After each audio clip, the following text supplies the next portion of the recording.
Assalamu alaikum rahmatullahi wa barakatuhu. Dear brothers and sisters, we are in difficult times of turmoil, of confusion.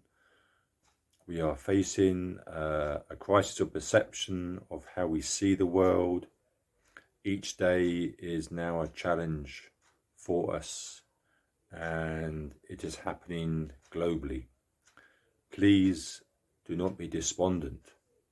We must put our trust in Allah subhanahu wa ta'ala and have complete tawakkul in Allah subhanahu wa ta'ala. This is where Surah Al Fatiha becomes so important. Understand we are calling Allah subhanahu wa ta'ala. It is a prayer. Oh Allah, help us, guide us. Ihdina as-siratal mustaqim. Oh Allah, guide us. And then we are saying, Iyyaka na'budu wa iyyaka nasta'in.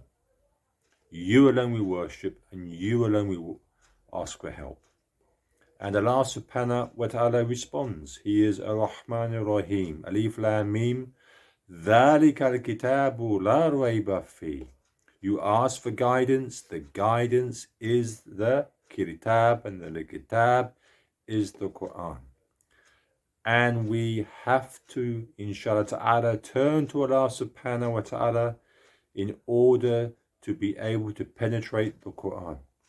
Because the Quran will not open up for us unless we are the muttaqeen or on that path of becoming al-muttaqeen. And that, my dear respected brothers and sisters, must start with the rewiring. May Allah subhanahu wa ta'ala make it easier for us. Assalamu alaikum wa rahmatullahi wa barakatuh.